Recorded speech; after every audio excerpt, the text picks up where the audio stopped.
Hello and welcome to Pandemic Baseball Book Club's Saber Chat. We're celebrating our big announcement this week that we are joining Saber. We're all really excited about that. I'm Jason Turbo here with Pandemic Baseball Book Club co-founders Anika Orok and Eric Nussbaum, and we are welcoming into our discussion no better a person to have this discussion with than Saber CEO Scott Bush. Welcome, Scott. Hey guys, thanks for having me. So I mean, I'll just kick it off before I throw it to you, Scott. The Pandemic Baseball Book Club was founded more or less as a way for baseball book authors to promote our new product in a world where we couldn't leave the house, and it's kind of taken on a life of its own in the interim. Somewhere along the way, we all collectively started having a bigger vision for it, thinking, what more might we do? And Saber was one of the first organizations that came to mind because you do so much. So I think a good place to start would be for those Pandemic Baseball Book Club members who might not be fully aware of Saber. I think most baseball fans are at least marginally aware of Saber. But can you just give us a brief overview of the organization? Yeah, what is Saber, right? So we're a 6,200 member international organization, really dedicated to increasing the understanding of the game of baseball. It's very simple and straightforward. We do that in a number of ways, but the primary way in which we deliver or fulfill that mission, rather, is through our research committees. We have 32 different research committees that span the breadth and depth of the entire game of baseball. You name it, we probably have a group of people who are already working on various projects inside of that aspect of the game. And it just seemed like a natural fit to be able to bring in other passionate baseball lovers who are coming at the game from an angle of research and discovery, and try to make them a part of the organization as well. I'm personally thrilled. How do you see the Pandemic Baseball Book Club fitting into the Saber hierarchy? One of the things that Saber does the best, and in fact probably the best aspect of Saber as an individual member, is a room of people having a conversation about the game. And it sounds super basic and incredibly simple. However, that to me is what the Pandemic Baseball Book Club represents in my eyes. It's smart people who know and love the game getting into a room and talking about baseball. And so we're just trying to help facilitate as many of those conversations as we can, and just become and be a hub for activity like that. Yeah, I mean, I'll speak personally. One unexpected benefit of this club for me is the creation of a community of baseball authors where none existed before. And I think one of Saber's strengths is fostering community around baseball. You've got individual local chapters and all over the country where people talk at meetings, and you have guest speakers, and we can fit into that scheme as well. Anika or Eric, has this hit you at all in a particular way that you think could really benefit the club or yourself as an author? I guess I'll go. Well, yeah, I mean, as Scott said, I think when I first learned about Saber a handful of years ago and attended my first conference in New York, I was just blown away. It was like a really interesting combination of community and also like accessibility. It was a convention, but it didn't feel like a big, huge, nameless, faceless convention. It was intimidating. And I think that's one thing that I really like about what we're doing in this partnership, is that to someone who doesn't fully know about Saber, it can seem really intimidating. Whatever level of baseball fan you are, I think Saber is kind of looked at as like, wow, you really have to know your stuff there. But what I've learned is that that's not really necessarily true. There are people who are very, very knowledgeable, but there is something for everyone. And what I love is that in more recent years, that something for everyone has started to, those little niches within baseball history, stats, cultures, everything, books, has kind of started to grow and kind of fuse together. There are places that people are able to kind of hop around to their various interests, and the thing that keeps everything together is baseball. And the thing I look forward to the most is the fact that with what we have, we're bringing and sharing, and then also learning from, a variety of different mediums, and through words, we're also exploring diversity in content, and there'll be more voices joining the conversation, a variety of voices. So I think that's the exciting part for me. I think Anika really hit on it. And for me, it's that Saber, it's not about knowing a lot of stuff. It's about wanting to learn and being with a bunch of people who also want to learn and are curious. And some of them might know more than others, more than me, but I'm okay with that. I remember my first exposure to Saber beyond like the term sabermetrics or kind of statistical stuff. I used to go to Mariners Fan Fest every year, and the Saber folks up in the Pacific Northwest would have a booth on the concourse at Safeco Field. And I don't remember the guy's name, but he wore a full like old time baseball uniform. And I was like, wow, who is that guy? He's interesting. And it turned out that I was going to become him. And I just didn't even know it yet. I don't have the uniform. It was the first step in the metamorphosis. That's the slow process of turning into the guy wearing the full old time baseball uniform. Yeah. You're a kind of a beginner baseball nerd. As we can see, based on what's behind you, you're a level higher than me. I do not have an all-time uniform, but I do have a pandemic baseball book club. Cheers. Yeah, there you go. I mean, one aspect I see that is really functional in this new partnership, especially in conversations that you and I have had, Eric, is the fact that our books are both heavily researched, especially yours. Stealing Home has such a depth of research going back to the 1800s. And one thing we collectively have been discussing with Scott is what we're calling an ongoing projects venture, wherein we can open up things we're working on, probably books, maybe other things, to the wider Saber community, who are made up of baseball nerds like us. Some of them are far more nerdy, some of them are less nerdy, but everyone is interested in one aspect of baseball, some of which will overlap our own projects. And these people do that research anyway. And to get involved in ongoing, like kind of high level things is exciting. It's exciting for me. And I think if I was on the other end of it, it would still be exciting for me. Yeah. I mean, for me, writing Stealing Home, the book deals with the Dodgers coming to LA, and I read a lot about Walter O'Malley. I'm a Saber member, and I was curious to learn more about O'Malley. And one of the books I liked that I read about him was by a guy named Andy McHugh, Saber member. I went into the database, I found his phone number, I called him, and he spent like 3 hours talking to me about it. And it was amazing. And having that kind of access to people who are dedicated researchers, who are smart, who are excited to share their work is so valuable. Yeah. I think it's really a boon. I'm sorry, Nick, I don't mean to cut you off.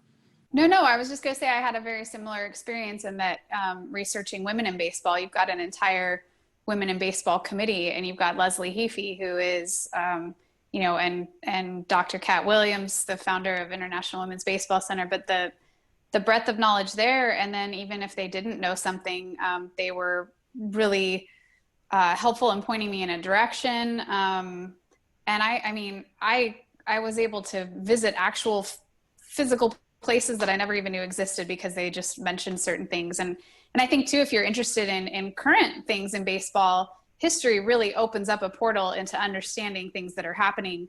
And I think maybe for younger fans, history might be dismissed, but it's a really interesting way to see where we've come and where we're at and where the game is going. by having that knowledge at your fingertips without having to like get a PhD yourself in something, you know? Yeah, and I think one aspect we can open up is more modern baseball in terms of the history of the modern game. Like the authors in our group have a breadth and depth of topics that can be explored. I think that's a great one. Speaking of Leslie Heafy, she is one of the editors on Saber's new 50 at 50 book commemorating their 50th anniversary, which we will be talking about in a live Zoom on Wednesday. I think this is going to be posted on Monday. So 2 days from now, go to the Pandemic Baseball Book Club Twitter feed, find out all the information on registering, or just email pandemicbaseball@gmail.com. Come on down. We're going to be doing it live on Wednesday. Leslie Heafy, Mark Armour, Bill Nolan, and the immortal John Thorne, baseball historian John Thorne, will all be on that call. It's going to be great. Scott, I think one of the final questions for you. What do you see as the future of Saber? The future of Saber, I think expanding upon what both Anika and Eric were touching on, which is the ability for Saber to act as a connection point and a networking organization for research and for exploring the game and for the scholarship of the game, is definitely our future. You know, it is incredibly difficult to harness the sheer size of the topics that are housed inside of our members' brains, right? But we have to continue to try, and we have to continue to build an infrastructure that allows us to access those things very easily. And then beyond that, it's about how do we use that as a tool for individual development? How do we take all of that knowledge, combined knowledge, and all of that incredible networking and turn it into something that can be a little bit more of a professional development tool. And I mean that across all aspects of baseball, not just writing. You know, our ability to continue to be a hub of activity around analytics and helping young people who are maybe college age or younger gain the skills necessary to go and join a major league front office. Those are the sorts of things that Saber wants to continue to build our reputation around and build activity around to sustain success both as an organization, but more importantly, sustain success inside of the industry and help continue to push the baseball industry forward. As a getting to know Scott Bush angle, you were the assistant general manager of the St. Paul Saints. I was, yes, I was. I worked in St. Paul for 8 years, and then transitioned into a role within that same ownership group where I worked for a few years before coming over to Saber.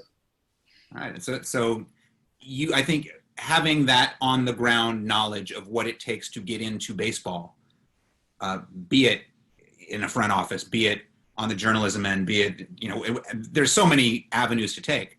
Right. Yeah, it's endless, and that is both the challenge and the opportunity. Right? Is we have the ability and we have the network to make all of those connections, and you know, again, it's a sizable task, but it's one that we're interested in for the long haul. Anika, Eric, any questions for the CEO? Only about the St. Paul Saints, because I'm now totally nerding out with a bunch of different stuff, but that's not pertinent to the call. We'll do that after we stop recording. You go. I mean, it could be. I mean, we can always edit this part out if it doesn't work. But like, it could be a get to know Scott. Like, what questions do you have? Well, I don't know if it's questions so much as nerding out that it's Tony Stone's first team that she ever played on, as far as I know, correct? She played for the St. Paul Black Gophers, I believe.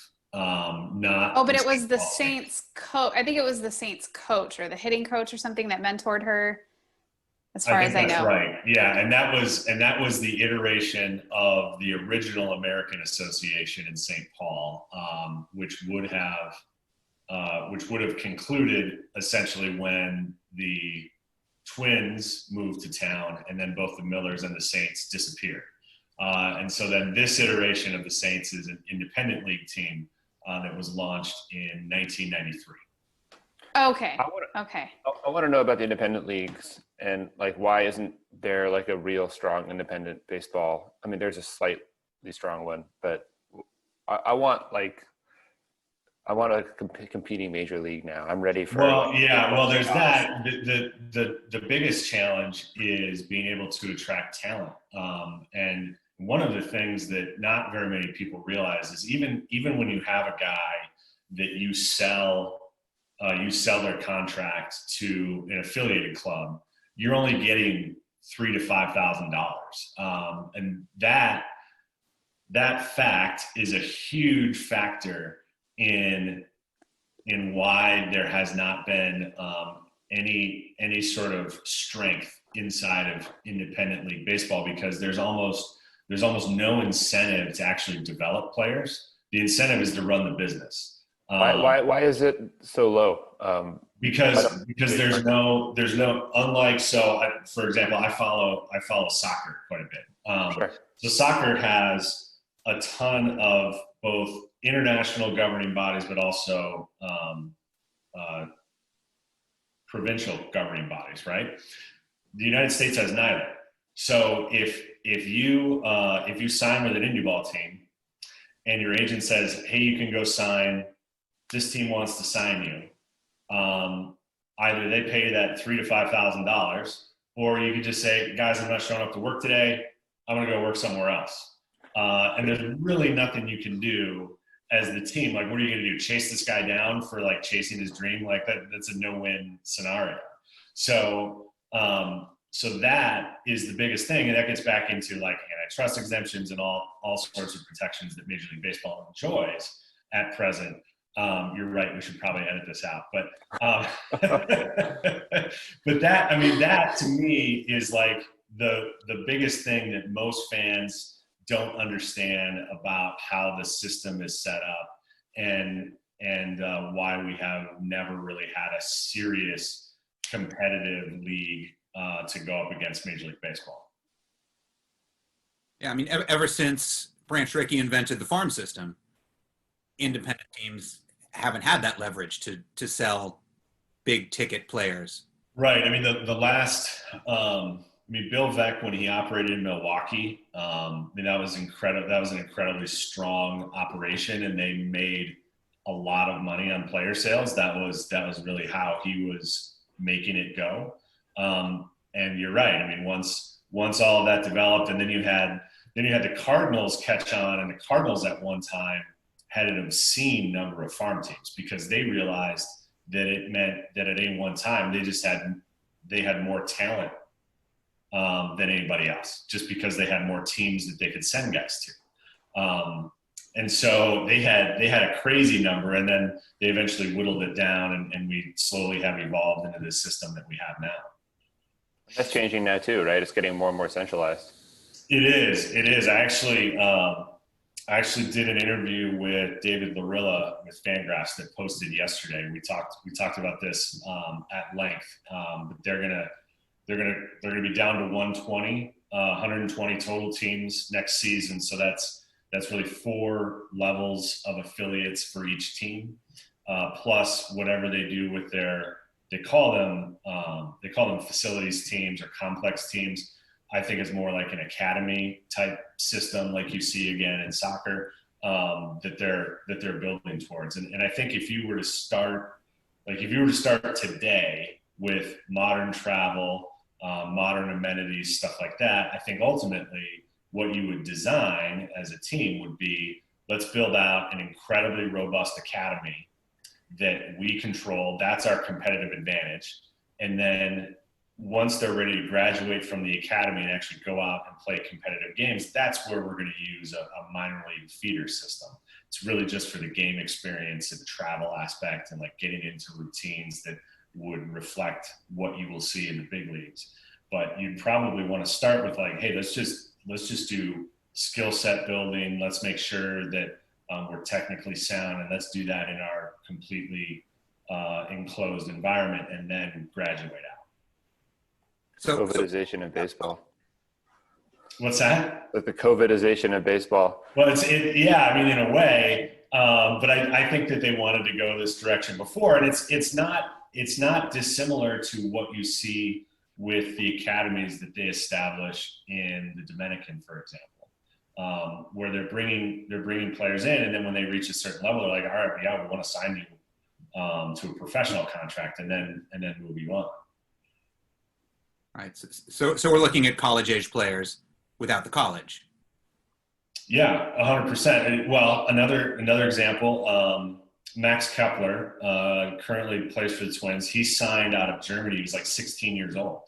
And the Twins brought him to the States, stashed him in Fort Myers at their complex until I think he was 18. And then they put him into rookie ball. But while he was at the complex, he was doing, regular U.S. high school education, all that stuff, but preparing to be a professional athlete. Yeah, really interesting. And does the fact that there are so many fewer minor league teams than there were a year ago, up in this new plan, open the door for perhaps additional independent player development, or does it actually make it more difficult? Well, there's going to be a gap because there's going to be more players available on the market. So there's definitely an opportunity just in terms of talent acquisition. And the other area of opportunity will be, there will be ballparks available. There will essentially be ballparks that are free agents and open for an operator to come in and say, hey, I'm going to start a business. And that's going to be interesting to monitor. Major League Baseball has said that their intention is to create these dream leagues, which are ostensibly a pre-draft collegiate wood bat league, which will be primarily populated with fringe college draftees. We'll see if A, they fund it, B, if it's a viable business. I'm skeptical, but we'll see what happens with it. What was the path you chose that led you to the Saints and then to Saber? Like, did you know you wanted to be involved in baseball, like management already? Like, how did this come to be? Because I feel like one thing I find with a lot of people is that baseball somehow enters into the sphere of whatever it was that they were good at to begin with.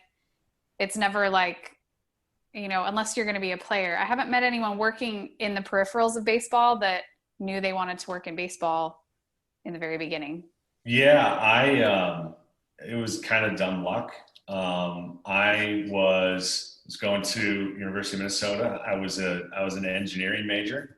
I got to my junior year and I started looking around and realized I wasn't going to enjoy my colleagues socially for the rest of my life.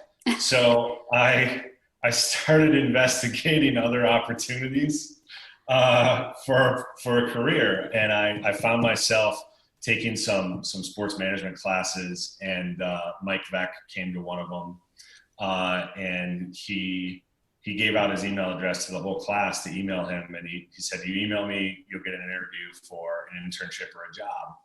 Ended up interning that summer, and just loved everything about minor league baseball. So it just sort of set me on a course where I worked in minor league baseball for more than a decade, and found myself here. So, All right. Cool. Yeah, dumb luck. Fairy tale. Yeah, glad you made that transition. I could be building cars right now, but I'm not. So I guess this will do. Woulda, shoulda, coulda. Baseball's better for the environment. That's true. I've enjoyed getting to know you a little bit. I look forward to working with you in the future. I think we've got a lot of great initiatives coming up for Saber and the Pandemic Baseball Book Club alike. And onward and upward. Let's see where this goes. Yeah, this is fun, guys. I really appreciate it.